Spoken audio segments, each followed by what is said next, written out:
नमस्कार दोस्तों, स्वागत है आप सभी लोगों का। दोस्तों, बिहार दरोगा मेंस का प्रैक्टिस सेट आप सभी लोग का डेली बेस पे कराया जा रहा है। और अभी क्या है कि मैंने केबीसी नैनो का प्रैक्टिस सेट स्टार्ट किया है। कल मैंने एक सेट अपलोड कर दिया था और आज का जो वीडियो है ये आपका सेट नंबर 2 है। इसका अगर आप पीडीएफ डाउनलोड करना चाहते हैं, देखिए इस वाले बुक की अगर हम बात करें तो इसमें आपका 20 प्रैक्टिस सेट दिया गया है और इसका जो पीडीएफ है पूरा बुक का स्कैन करके पीडीएफ बना दिया गया है। आपको पीडीएफ मिल जाएगा पूरा आंसर के साथ और वो भी डिटेल में, ठीक है। उसमें आपको मैथ, रीजनिंग सब मिल जाएगा और पीडीएफ का जो लिंक है आपको डिस्क्रिप्शन में मिल जाएगा। वहाँ से आप पूरा बुक को एक ही बार में डाउनलोड कर पाएंगे पूरा डिटेल के साथ। तो आप डाउनलोड कर लीजिएगा, रिवीजन करते रहिएगा, क्योंकि रिवीजन करेंगे तो कहीं ना कहीं आपको ही बेहतर होगा। तो चलिए हम वीडियो को शुरू करते हैं। आज का पहला प्रश्न क्या है देख लेते हैं। आज का यानी ये आपका सेट नंबर 2 है। तो पहला प्रश्न क्या है देख लेते हैं। चलिए, आज का पहला प्रश्न है कि निम्नलिखित रोगों में से यानी निम्नलिखित रोगों में कौन टाइगर मच्छरों द्वारा संचारित नहीं होता है। चलिए बताइएगा इसका सही आंसर क्या होगा। ये बहुत ज़्यादा इंपॉर्टेंट क्वेश्चन आपका यहाँ से बन जाता है क्वेश्चन नंबर पहला का। तो सही आंसर आपका हो जाएगा ऑप्शन डी, यानी जापानी एन्सेफेलाइटिस हो जाएगा। ऑप्शन जो है आपका डी सही आंसर हो जाएगा पहले का। नेक्स्ट क्वेश्चन, क्वेश्चन नंबर 2 बोला गया कि बेतार संचार पृथ्वी की सतह को निम्नलिखित द्वारा परावर्तित किया जाता है। सही आंसर आपका हो जाएगा ऑप्शन सी आयन मंडल। क्या हो जाएगा? आयन मंडल, यानी सी राइट आंसर आपका यहाँ पे हो जाएगा। नेक्स्ट क्वेश्चन है क्वेश्चन नंबर 3 बोला है कि निम्नलिखित में से कौन स्कर्वी रोग के इलाज में उपयोगी है। स्कर्वी रोग के इलाज में उपयोगी है तो आपको पता ही होगा कौन सा है। चलिए बताइएगा। तो देखिए विटामिन सी सबसे ज़्यादा देखा है तो आपका आंवला में मिलता है, जो कि ऑप्शन जो सी है तीसरे का सी सही आंसर हो जाएगा। विटामिन सी जल में विलय विटामिन है। इसका रासायनिक नाम आपका एस्कॉर्बिक एसिड होता है। नेक्स्ट क्वेश्चन है क्वेश्चन नंबर 4। इसमें बोला गया है कि एनोस्मिया कहते हैं। एनोस्मिया किसको कहते हैं? चलिए बताइएगा इसका सही आंसर क्या होगा। तो सही आंसर आपका हो जाएगा क्वेश्चन नंबर 4 का ऑप्शन डी हो जाएगा। ऊष्म संवेदना की कमी को याद रखिएगा, डी आपका यहाँ पे सही आंसर हो जाएगा। नेक्स्ट क्वेश्चन है क्वेश्चन नंबर 5 बोला गया कि जेनेटिक्स निम्न में से किसका अध्ययन है। जेनेटिक्स जो है किसका अध्ययन करता है? तो आपको पता ही होगा जो जेनेटिक्स है ये आपका आनुवांशिक और विचरण का अध्ययन करता है, जो कि आपका क्वेश्चन नंबर 5 का डी सही आंसर हो जाएगा। नेक्स्ट क्वेश्चन है क्वेश्चन नंबर 6 बोला है कि विद्युत धारा की अंतर्राष्ट्रीय यानी एसआई इकाई क्या होती है। क्वेश्चन नंबर 6 का सही आंसर क्या होगा? विद्युत धारा की एसआई इकाई पूछा गया है तो सही आंसर आपका हो जाएगा एम्पियर, जो कि डी आपका राइट आंसर हो जाएगा। देखिए पीडीएफ का जो लिंक है आपको डिस्क्रिप्शन में मिल जाएगा। पूरा बुक को ही डाउनलोड करके स्कैन करके पूरा बना दिया गया है। पूरा एकदम पूरा बुक को ही आप डाउनलोड कर पाएंगे केबीसी नैनो का। तो एकदम डाउनलोड कर लीजिएगा। लिंक आपको जो है डिस्क्रिप्शन में मिल जाएगा, वहीं से पहला लिंक ही आपको देखने को मिलेगा, तो वहाँ से आप जा करके डाउनलोड कर पाएंगे। अगला है कि यदि हम किसी दिए गए बल के क्षेत्र को बढ़ाते हैं तो इससे दाब यानी प्रति इकाई क्षेत्र पर क्या असर पड़ेगा। चलिए बताइएगा क्वेश्चन नंबर 7 का सही आंसर क्या होगा। तो इसका सही आंसर आपका हो जाएगा ऑप्शन सी कम हो जाता है। इसका जो प्रति इकाई जो क्षेत्र है इसका सही आंसर आपका यानी कम हो जाता है। सी आपका उत्तर हो जाएगा। नेक्स्ट क्वेश्चन है कि सूक्ष्मतम पदार्थ जिसे प्रकाशीय सूक्ष्मदर्शी की सहायता से स्पष्ट रूप से देखा जा सकता है किस कोटि का होता है। ये कौन से कोटि का होता है? चलिए बताइएगा। तो सही आंसर आपका हो जाएगा ऑप्शन ए माइक्रोमीटर का होता है, यानी ए आपका करेक्ट आंसर हो जाएगा। नेक्स्ट क्वेश्चन है क्वेश्चन नंबर 9 बोला है कि इनमें से कौन एक कवकी रोग है, यानी फंगस से कवकी रोग कौन सा रोग है ये आपका पूछा गया है। चलिए बताइएगा। सही आंसर आपका यहाँ पे हो जाएगा ऑप्शन ए दाद, यानी दाद यहाँ पे जो है कवकी रोग के अंतर्गत आता है। ए आपका सही आंसर हो जाएगा। नेक्स्ट क्वेश्चन क्या है कि डीजल का निष्कर्षण होता है। डीजल का जो निष्कर्षण है ये आपका पूछा गया है। चलिए बताइएगा इसका सही आंसर आपका क्या होगा। तो करेक्ट आंसर की अगर हम बात करें तो ये आपका हो जाएगा ऑप्शन डी, यानी ज़मीन से होता है। जो डीजल है निकाला जाता है ज़मीन से, तो डी सही आंसर हो जाएगा। आप इसको अच्छे से याद रखिएगा। अगला प्रश्न क्या है कि जर्मन सिल्वर में सम्मिलित है। जर्मन सिल्वर में यहाँ पे पूछा गया है कि कौन कौन सा इसमें है जो आपका यहाँ पे सम्मिलित है। तो आप सभी लोग को याद ही हो जाएगा जो कि जो आपका यहाँ पे ऑप्शन जो है सी सही आंसर हो जाएगा। याद रखिएगा जर्मन सिल्वर में आपका तीनों यहाँ पे सम्मिलित हो जाता है। अब आते हैं अगले प्रश्न पे यानी क्वेश्चन नंबर 12 पे। बोला गया है कि निम्नलिखित में से कौन सा रसायन वोटिंग स्याही में प्रयोग होता है। जैसे हम लोग वोट वगैरह करते हैं तो कहीं ना कहीं उंगली में एक स्याही लगाया जाता है, तो कौन सा स्याही है जो कि आपको नाम भी याद होगा, तो इसका नाम क्या है बताइएगा। तो इसका सही नाम आपका हो जाएगा ऑप्शन ए सिल्वर नाइट्रेट, यानी ए आपका यहाँ पे सही आंसर हो जाएगा। याद रखिएगा तो इसका सही आंसर अगर हम भारत की बात करें तो आपको पता ही होगा सिल्वर नाइट्रेट हो जाएगा, यानी ए आपका सही आंसर हो जाएगा। अगला प्रश्न है क्वेश्चन नंबर 13। बोला गया कि प्लास्टर ऑफ पेरिस, याद रखिएगा प्लास्टर ऑफ पेरिस है। क्वेश्चन नंबर 13 का सही आंसर क्या होगा, इसमें से प्लास्टर ऑफ पेरिस कौन सा है। तो आपका ऑप्शन बी हो जाएगा CaSO4 2 यहाँ पे N/2H2O हो जाएगा। तो आपका यहाँ पे ऑप्शन जो बी है सही आंसर हो जाएगा। अगला है कि रसोई गैस यानी LPG मुख्यतः होता है कौन सा। चलिए बताइएगा। देखिए 14 का सही आंसर आपका हो जाएगा ऑप्शन सी मीथेन। क्या हो जाएगा, मीथेन आपका यहाँ पे करेक्ट आंसर हो जाएगा। अगला क्वेश्चन है क्वेश्चन नंबर 15। बोला गया है कि यानी कोले कैल्सीफेरॉल रासायनिक यौगिक का रसायन नाम कौन सा है। इसमें से रासायनिक नाम पूछा गया है। तो क्वेश्चन नंबर अगर हम 15 की बात करें तो आप सब लोग याद रखिएगा इसका सही आंसर हो जाएगा विटामिन डी, यानी बी आपका यहाँ पे सही आंसर हो जाएगा। नेक्स्ट क्वेश्चन है क्वेश्चन नंबर 16। बोला गया है कि खाने का नमक यानी NaCl किससे बनता है। NaCl जो है आपका किससे बनाया जाता है। तो आप सभी लोग याद रखिएगा मजबूत अम्ल और मजबूत क्षार से आपका बनाया जाता है। ऑप्शन जो बी है सही आंसर हो जाएगा। नेक्स्ट क्वेश्चन है क्वेश्चन नंबर 17। इसमें आपका देखिए बोला गया है 17 की निम्नलिखित युग्मों में से कौन सही सुमेलित नहीं है। आपका विद्रोह दिया गया है, दूसरा आपका यहाँ पे वर्ष दिया गया है।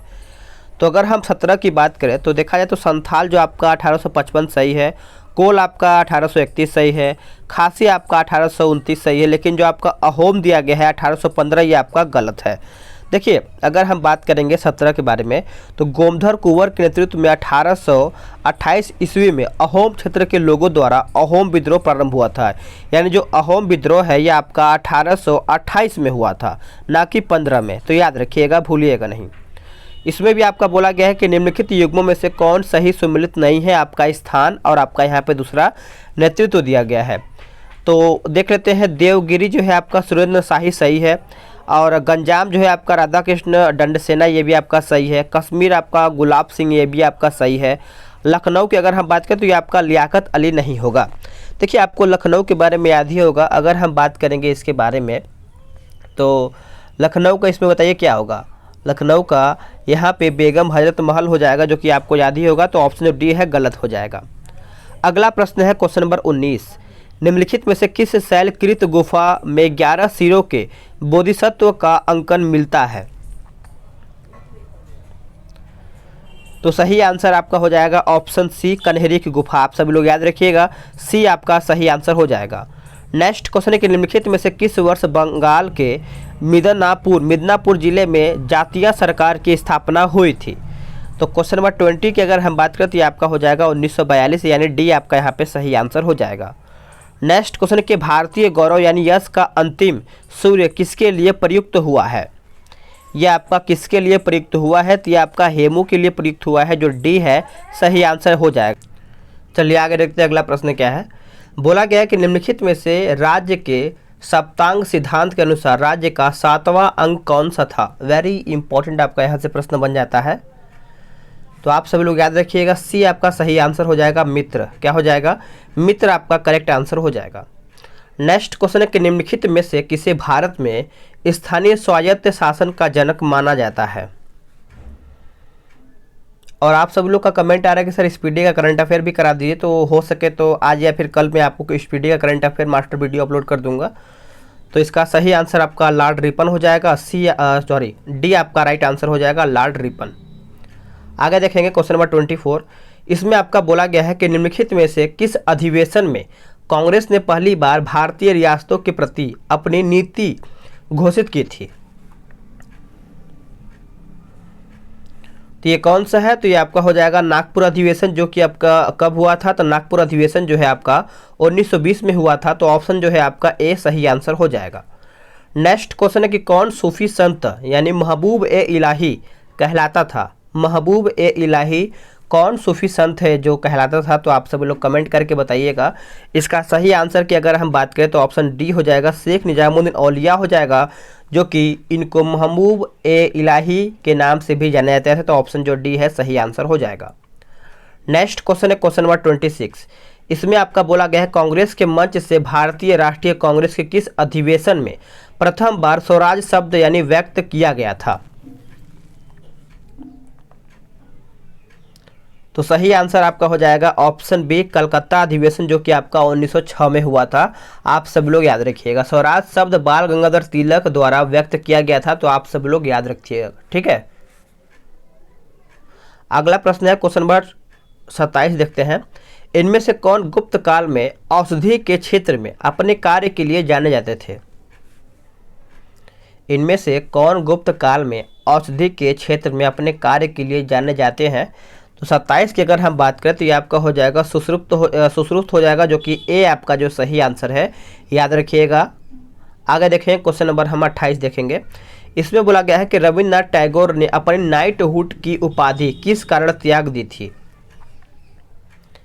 जो नाइटहुड की उपाधि है आप सब लोग याद रखिएगा, यह आपका जलियांवाला बाग हत्याकांड के कारण ही आपका उपाधि लौटा दिया गया था। और ये जलियांवाला बाग हत्याकांड हुआ कब था, तो ये आपका 13 अप्रैल 1919 में आपका हत्या हुआ था। तो आप इसको अच्छे से याद रखिएगा। अगला कि भारतीय राष्ट्रीय कांग्रेस की प्रथम महिला अध्यक्ष कौन थी। ये बहुत ज़्यादा कंफ्यूज करता है, और कंफ्यूज देखिए जाता है, कुछ नहीं करता है, बस यही दोनों में करता है। और बाकी आप तो ए और डी हटा ही दिए होंगे, बहुत लोग आंसर भी कर दिए होंगे। तो 29 का सही आंसर आपका एनी बेसेंट हो जाएगा, जो कि ये पहली अध्यक्ष थी कांग्रेस की। तो आप सब लोग याद रखिएगा, ठीक है। नेक्स्ट क्वेश्चन है क्वेश्चन नंबर 30। इसमें आपका क्या बोला है देख लेते हैं। इसमें बोला गया कि सुल्तान ने जमीन में फसल की नपाई का आधार राजस्व के रूप में दावा किया था। तो ये किसने किया था, तो ये किया था अलाउद्दीन खिलजी ने, जो कि ऑप्शन जो है सी हो जाएगा। नेक्स्ट क्वेश्चन देख लेते हैं। इसमें आपका बोला गया है कि जलियांवाला बाग नरसंहार किस गांधीवादी सत्याग्रह के संबंध में हुआ था। तो ऑप्शन आपका जो है यहाँ पर दिया गया है। तो 31 का बताइएगा सही आंसर क्या होगा। तो ये आपका हो जाएगा ऑप्शन बी रोलेक्ट सत्याग्रह यानी रोलेक्ट एक्ट। आप इसको अच्छे से याद रखिएगा। नेक्स्ट क्वेश्चन है कि दक्षिण भारत के मंदिरों के आकर्षण द्वारा क्या कहलाते हैं। यहाँ पर बोला गया है दक्षिण भारत के मंदिरों के आकर्षण द्वार जो हैं क्या कहलाते हैं। तो 32 की अगर हम बात करें तो ये आपका हो जाएगा ऑप्शन बी यानी गोपुरम। क्या हो जाएगा, गोपुरम यानी बी आपका सही आंसर हो जाएगा। नेक्स्ट क्वेश्चन है कि निम्न में से किस देशी रियासत को अंग्रेजों ने अपने क्षेत्र में नहीं मिलाया था। अंग्रेजों ने अपने क्षेत्र में नहीं मिलाया था। तो आप सब लोग याद रखिएगा ग्वालियर हो जाएगा, बी आपका करेक्ट आंसर हो जाएगा। नेक्स्ट क्वेश्चन क्या है कि महात्मा गांधी ने भारतीय राष्ट्रीय कांग्रेस के किस अधिवेशन की अध्यक्षता की थी। ये तो पता ही होगा, बेलगांव अधिवेशन के द्वारा ये गांधी जी द्वारा किया गया था। तो 34 का हो जाएगा आपका ऑप्शन बी 1924, जो कि बेलगांव अधिवेशन में ही वो अध्यक्ष बने थे। तो ऑप्शन जो बी है सही आंसर हो जाएगा। अगला क्वेश्चन है क्वेश्चन नंबर 35। बोला गया कि स्वराज दल की स्थापना असफलता के बाद हुई थी। किसकी असफलता के बाद स्वराज दल की स्थापना हुई थी। तो आप सभी लोग याद रखिएगा 35 का हो जाएगा ऑप्शन ए असहयोग आंदोलन के बाद आपका यहाँ पे स्वराज दल का स्थापना हुआ था। देखिए बात करेंगे स्वराज दल की स्थापना असहयोग आंदोलन के असफल होने के बाद 1923 ईस्वी में हुआ था। इसकी स्थापना के जो श्रेय है CR दास अध्यक्ष थे तथा मोतीलाल नेहरू जी थे वो सचिव थे। तो आप इसको अच्छे से याद रखिएगा। आगे देखेंगे बोला गया है गुप्त सम्राट जिसने हुड़ों को पराजित किया था वो आपका कौन है। तो वो कौन है, तो स्कंद गुप्त हो जाएगा, जो आपका सी सही आंसर हो जाएगा। नेक्स्ट क्वेश्चन है कि वह मुगल सम्राट जिसका 2 बार अभिषेक हुआ था वो कौन था। वो अगर बात करें तो ये आपका हो जाएगा option D Aurangzeb. Next question क्या है कि निम्नलिखित में से स्ववासन संरक्षण रणनीति का उदाहरण नहीं है कौन सा। तो 38 की अगर हम बात करें तो ये आपका हो जाएगा वनस्पतिक बाग यानी बी आपका सही आंसर हो जाएगा। नेक्स्ट क्वेश्चन है कि निम्नलिखित राज्यों में से कौन सड़कों की लंबाई में भारत में प्रथम पायदान पर है। तो प्रथम पायदान पर कौन है, तो ये आपका हो जाएगा ऑप्शन ए महाराष्ट्र, यानी ए आपका सही आंसर हो जाएगा। निम्नलिखित में से कौन लॉरेंज वक्र द्वारा मापा जाता है, तो लॉरेंज वक्र के द्वारा ये आपका मापा जाता है कौन सा, तो ऑप्शन जो डी है ये आपका दिया गया है आय की विषमता, याद रखिएगा आय की विषमता, यानी डी आपका सही आंसर हो जाएगा। अब देखिए 41 की अगर हम बात करें तो ये आपका दर्रा के बारे में दिया गया है कि पर्वत, दर्रा और राज्य। तो हम देख लेते हैं 41 की अगर हम बात करें तो इसमें आपका जो दिया गया है सिपकिला, ये आपका चला जाएगा हिमाचल प्रदेश में, और जो आपका बामडीला है ये आपका चला जाएगा अरुणाचल, नाथुला जो है आपका चला जाएगा, बात करेंगे नाथुला तो ये आपका हो जाएगा, एक सेकेंड थोड़ा सा, अच्छा इसमें दिया गया कौन नहीं है, अच्छा ये थोड़ा सा कंफ्यूज कर दिया था, माफ़ कीजिएगा। देखिए यहाँ पे जो नाथुला दिया गया ये आपका मेघालय नहीं होगा। नाथुला की अगर हम बात करें तो ये आपका सिक्किम यहाँ पे होना चाहिए, बाकी आपका सब सही है, ए बी और डी सब सही है, ठीक है। चलिए इसलिए क्वेश्चन को थोड़ा सा पूरा पढ़ना चाहिए, क्योंकि आखिरी में क्या बोला है सही है गलत है। तो अगर हम बात करेंगे 42 के बारे में तो इसमें आपका मिलान करके बताना है। तो चलिए देख लेते हैं। पश्चिमी घाट जो है ये आपका चला जाएगा कुमारी में, दक्षिण पूर्वी राजस्थान जो है ये आपका चला जाएगा वाल्तरे में, और उत्तर पूर्वी भारत जो है ये आपका चला जाएगा झूम, और जो आपका मध्य प्रदेश तथा छत्तीसगढ़ है ये आपका चला जाएगा कहाँ पे, याद रखिएगा, और यानी ये आपका चला जाएगा डाहिया, यानी जो आपका एक बच्चा है उसी में चला जाएगा। आगे देखें क्वेश्चन नंबर 43, बोला गया है कि निम्नलिखित में से किस राज्य में नलकूपों द्वारा संचित यानी सिंचित भूमि क्षेत्र सबसे अधिक है, यानी नलकूपों द्वारा यहाँ पे सिंचाई वगैरह किया जाता है। तो आपको पता ही होगा इसका सही आंसर क्या होगा, चलिए बताइए। तो ये आपका हो जाएगा ऑप्शन सी, उत्तर प्रदेश में सबसे ज़्यादा किया जाता है। अगला है कि भारत के पश्चिमी तटीय मैदान के उत्तरी भाग को जिस अन्य नाम से भी जाना जाता है वो आपका कौन सा है, तो आपका कौन सा है तो बताइएगा। तो इसका आपका हो जाएगा ऑप्शन सी कोंकण। नेक्स्ट क्वेश्चन है क्वेश्चन नंबर 45, बोला है कि निम्नलिखित में से कौन सुमेलित नहीं है, आपका यहाँ पे बांध दिया गया है और नदियाँ दिया गया है। तो देखिए इसमें आपका बात करेंगे कौन सुमेलित नहीं है, तो 45 की अगर हम बात करें तो ये आपका हो जाएगा हुवर, ये आपका टेनेसी आपका गलत है। देखिए बात करेंगे कोलोरेडो नदी जो है संयुक्त राज्य अमेरिका पर डेविस पाकेर बोल्डर और हुवर बांध स्थित है, तो इसका आपका जो ऑप्शन बी है ये आपका गलत हो जाता है। अगला है कि भारत के किस राज्य में गन्ने की खेती के अंतर्गत सबसे अधिक भूमि है, ये भी आपका इंपॉर्टेंट है, तो आपको याद ही होगा, ऑप्शन के हिसाब से आपने उत्तर प्रदेश मारा होगा जो कि सही है, बी आपका सही आंसर हो जाएगा। नेक्स्ट क्वेश्चन है कि निम्नलिखित देशों में से किसकी समुद्र तट रेखा जो है सर्वाधिक लंबी है, तो सर्वाधिक लंबी आपका किसका है, तो आप सभी लोग याद रखिए कनाडा का है, जो कि आपका उत्तर जो है आपका क्या हो जाएगा, बी सही आंसर हो जाएगा। नेक्स्ट क्वेश्चन है आपका मिलान करके बताना है 48 का, तो इसको हम देख लेते हैं अच्छे से।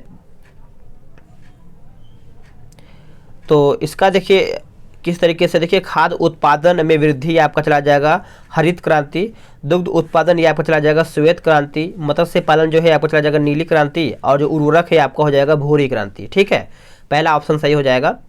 अगला है कि निम्नलिखित नदियों में से किसका उद्गम भारत में नहीं है, किसका उद्गम जो है आपका भारत में नहीं है, तो ये आपका हो जाएगा ऑप्शन ए सतलज, क्या हो जाएगा सतलज आपका यहाँ पे सही आंसर हो जाएगा। अब देखिए क्वेश्चन नंबर 50 भी आपका मिलान ही करके बताना है, तो चलिए हम इसको अच्छे से देख लेते हैं।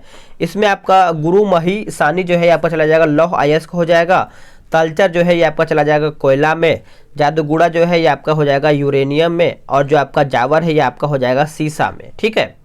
चलिए आगे देखते हैं। अगला है कि भारत में धारणीय विकास के दृष्टिकोण से विद्युत उत्पादन का सबसे अच्छा स्रोत कौन सा है, तो विद्युत उत्पादन की अगर हम बात करें तो ये आपका हो जाएगा जल विद्युत का, यानी सी आपका सही आंसर हो जाएगा। नेक्स्ट क्वेश्चन है कि निम्न में से कौन नदी रिप्त घाटी से होकर बहती है, रिप्त घाटी से होकर के यहाँ पे बहता है, तो ये आपका हो जाएगा ऑप्शन सी नर्मदा नदी, क्या हो जाएगा नर्मदा नदी आपका यहाँ पे सही आंसर हो जाएगा। उत्तरी पूर्वी मानसून से सबसे अधिक वर्षा प्राप्त करने वाला राज्य आपका कौन सा है, तो ये राज्य आपका कौन सा है, तो याद रखिएगा तमिलनाडु हो जाएगा, यानी सी आपका सही आंसर हो जाएगा। इसमें भी आपका 54 नंबर आपका देखा जाए तो मिलान ही करके बताना है, तो चलिए देख लेते हैं। तो इसमें आपका बादाम पहाड़ जो है ये आपका चला जाएगा, एक सेकेंड, लौह अयस्क में चला जाएगा, ठीक है, बादाम पहाड़ लौह अयस्क, कोडरमा जो है ये आपका चला जाएगा अभ्रक में, और मोसाबानी जो है ये आपका चला जाएगा तांबा, और जो आपका बचता है रवाइया आपका हो जाएगा खनिज तेल, ठीक है। आगे देखेंगे। अगला है कि पृथ्वी की जुड़वा बहन कहे जाने वाले ग्रह यानी ग्रह का नाम बताइए, यहाँ पे ग्रह का नाम बताइएगा, ग्रह का नाम बताना है तो ये आपका हो जाएगा ऑप्शन बी शुक्र। शुक्र जो है आपका पृथ्वी की जुड़वा बहन के नाम से जाना जाता है, तो बी आपका सही आंसर हो जाएगा। निम्नलिखित में से गंगा नदी घाटी का भाग कौन सी उपनदी है? तो ये आपका हो जाएगा उत्तरी कोयल, यानी ऑप्शन जो है बी आपका सही आंसर हो जाएगा।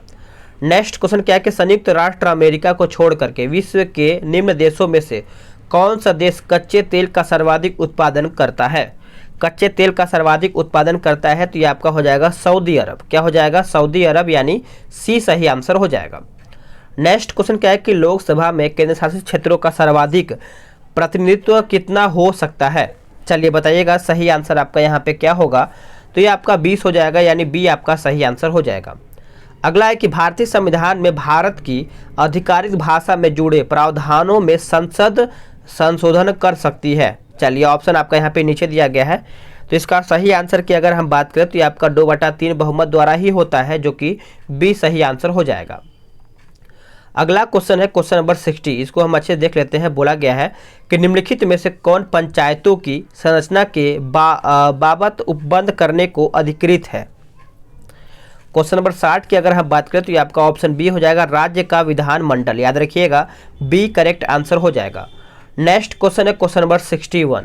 बोला गया कि भारतीय संविधान की 11वीं अनुसूची संबंधित है किससे? ये आपका किससे संबंधित है? तो ये आपका 73वें संविधान संशोधन संबंधित है, जो कि आपका ऑप्शन जो ए है पंचायती राज से है। याद रखिएगा ए आपका सही आंसर हो जाएगा। नेक्स्ट क्वेश्चन है कि निम्नलिखित में से कौन प्रथम जनजातीय लोकसभा अध्यक्ष थे?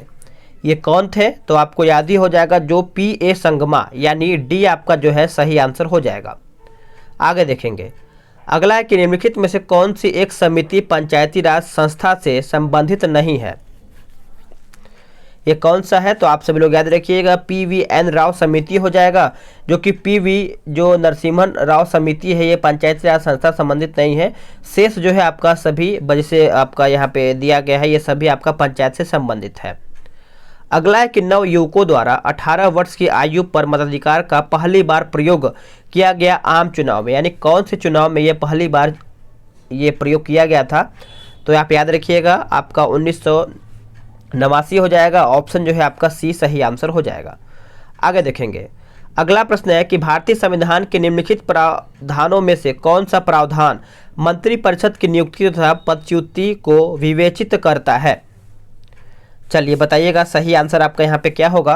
तो देखिए इसका सही आंसर की बात करें तो ये आपका हो जाएगा अनुच्छेद 75, यानी आर्टिकल 75 हो जाएगा। डी सही आंसर हो जाएगा। नेक्स्ट क्वेश्चन है कि निम्नलिखित संवैधानिक उपचारों में से किसे पोस्टमार्टम भी कहा जाता है? पोस्टमार्टम भी कहा जाता है, तो आप सब लोग याद रखिएगा अधिकार परीक्षा को पोस्टमार्टम भी कहा जाता है। डी सही आंसर हो जाएगा। आगे देखेंगे। अगला प्रश्न है कि निम्नलिखित विशेषताओं में से केंद्रीय शासन व्यवस्था के लिए कौन सी सही नहीं है? यहाँ पे कौन सा है जो आपका सही नहीं है? तो ऑप्शन जो सी है ये आपका गलत हो जाता है। ये आपका बोला गया है बड़े देशों के लिए आदर्श, यानी जो 67 का सी आपका गलत हो जाएगा। आगे देखेंगे। अगला है कि लोकसभा का सदस्य चुने जाने के लिए एक व्यक्ति को किस आयु से कम नहीं होना चाहिए? तो अगर लोकसभा का अध्यक्ष बनना है तो आप सभी लोग याद रखिएगा कम से कम आपको उतना आयु होना चाहिए, यानी 25 वर्ष होना चाहिए। ठीक है, तभी आप यहाँ पे लोकसभा के कुछ भी जो भी आपका प्रावधान दिया गया है उससे आप हो सकते हैं। सर्वोच्च न्यायालय के न्यायाधीशों की सेवानिवृत्त की आयु जो है उम्र कितना रखा गया है? तो इसका सही आंसर आपका हो जाएगा ऑप्शन सी 65 वर्ष, यानी सी उत्तर हो जाएगा। अगला है क्वेश्चन नंबर 70। बोला गया है कि भारत में ब्लॉक स्तर पर बनी पंचायत समिति केवल है। पंचायत समिति केवल है, तो ये आपका हो जाएगा समन्वय और पर्यवेक्षी यानी प्राधिकारी हो जाएगा। ऑप्शन जो है 70 का सी सही आंसर हो जाएगा। नेक्स्ट क्वेश्चन है क्वेश्चन नंबर 71। भारतीय संविधान की प्रस्तावना में समाजवादी शब्द किस संशोधन के तहत जोड़ा गया है?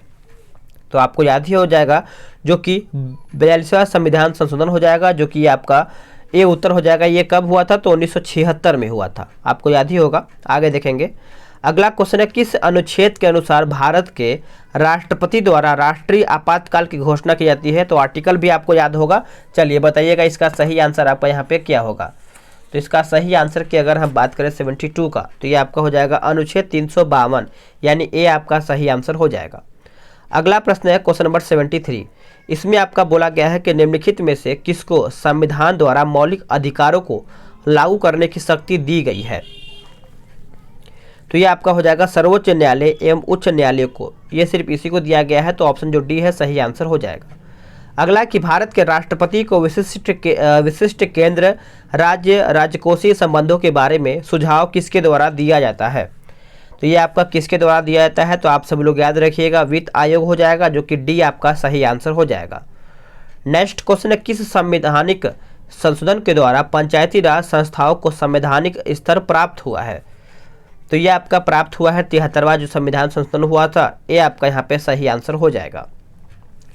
नेक्स्ट क्वेश्चन, अगला प्रश्न है कि भारतीय संविधान ने केंद्रीय सरकार की अधिशासीय शक्तियों को किस में निहित किया है।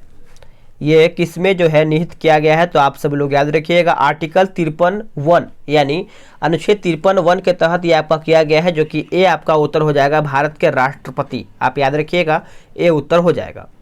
अगला है कि संविधान में मंत्री परिषद, माफ कीजिएगा, संविधान में मंत्रिमंडल शब्द एक बार ही प्रयोग हुआ है, वो आपका कौन सा आर्टिकल है। तो ये आपका हुआ है 77 का अनुच्छेद 352 में, याद रखिएगा, ये बहुत कंफ्यूज करता है, जो कि ये आप उत्तर याद रखिएगा। अगला प्रश्न है, बोला गया है कि निम्नलिखित में से किस वर्ष में स्वावलंबन योजना प्रारंभ की गई थी। तो इसका सही आंसर आपका हो जाएगा 2010 यानी ए। अगला क्वेश्चन है, इसमें आपका 79 देख लेते हैं कि निम्नलिखित में से कौन फसलों के न्यूनतम समर्थन मूल्य निर्धारण संबंधित संस्तुति करता है। कौन सा है इसका सही आंसर, तो इसका उत्तर हो जाएगा ऑप्शन सी कृषि लागत एवं कीमत आयोग, यानी ऑप्शन जो है सी सही आंसर हो जाएगा। अगला प्रश्न है कि निम्नलिखित में से कौन स्वयं सहायता समूह यानी बैंक लिंकेज कार्यक्रम को कार्यान्वित नहीं करता है। तो 80 का आंसर आपका हो जाएगा ऑप्शन ए नाबार्ड। क्या हो जाएगा, नाबार्ड। आगे देखते हैं, अगला प्रश्न है, बोला गया है 81 कि निम्नलिखित में से कौन एक त्वरित अवस्थापना विकास कोष के अंतर्गत सम्मिलित नहीं है। तो कौन सा इसमें सम्मिलित नहीं है, तो आप सभी लोग याद रखिएगा डी उत्तर हो जाएगा ग्रामीण उद्योग, यानी डी सही आंसर हो जाएगा। नेक्स्ट क्वेश्चन, बोला गया है कि निम्न में से किस वर्ष में असंगठित श्रमिक सामाजिक सुरक्षा अधिनियम पारित हुआ है। तो सही आंसर आपका यहाँ पे हो जाएगा, आप इसको अच्छे से याद रखिएगा। इसका करेक्ट आंसर की अगर हम बात करें तो क्या होगा, उसका उत्तर 2008 हो जाएगा। अगला है कि गिल्ट एजेट में विपणन संबंधित है किससे। तो ये आपका संबंधित है ऑप्शन सी सरकारी प्रतिभूतियों यानी प्रतिभूतियों के व्यापार से, यानी सी आपका सही उत्तर हो जाएगा। अगला प्रश्न है क्वेश्चन नंबर 84, छठी पंचवर्षीय योजना के दौरान निम्नलिखित में से कौन सा कार्यक्रम शुरू किया गया था। ये कौन सा कार्यक्रम है जो आपका शुरू किया गया था, तो आप सब लोग याद रखिएगा एकीकृत ग्रामीण विकास, यानी ये आपका सही आंसर हो जाता है। तो फ्रेंड्स आपका यहीं पर सेट समाप्त होता है।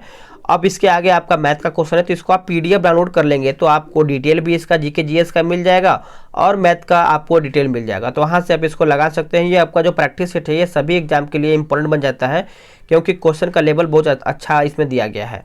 तो चलिए मिलते हैं एक नई वीडियो में, आज के लिए इतना ही। जय हिंद, वंदे मातरम।